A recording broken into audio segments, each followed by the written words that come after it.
Hi, my name is Craig Arnold, and I've been a member at MCCDC for 44 years, starting in 1982.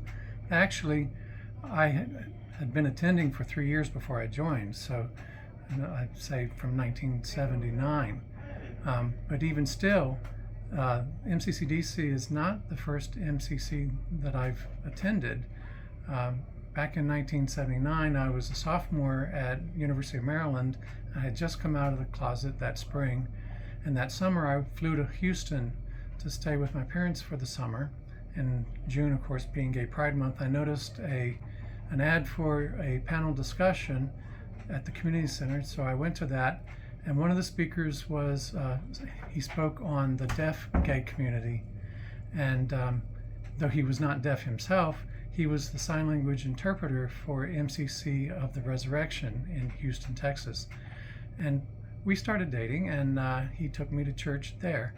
And as soon as I walked in, I felt a burden lifted from me that I could worship freely and openly as a gay man. So at the end of the summer, when I came back to school, I knew that I was going to find MCCDC. At the time, I had been a volunteer at a hotline, crisis intervention hotline, not a gay hotline, but an all-purpose hotline.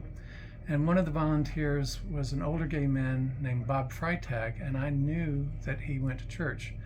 And when I ran into him, I said, "Bob, do me a favor, take me to church." And he did. And that's when I came to MCCDC in the fall of 1979. And again, as soon as I walked in, I felt at home. Back then, we met at 10th and G in the First Congregational Church building, Sunday afternoons at 3. And one of my favorite memories is that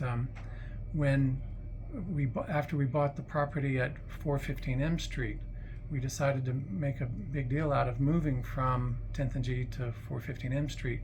So we had a full-on processional through the streets of DC with a police escort. We started at 3 at the normal place at 10th and G, and then we processed in full regalia. The Reverend Larry Jurgen and Reverend Candace Schultes were both in full vestment.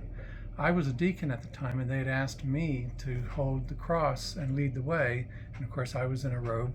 So I was right behind the police car in front of the pastors, and then the whole congregation behind us. And we made sure to go east first and then straight up 7th Street because we wanted to pass in front of the Eagle on the way to the new property. And as we did that, the entire staff and patrons of the Eagle came out to the curb and cheered us on. It was a very proud moment. Thank you.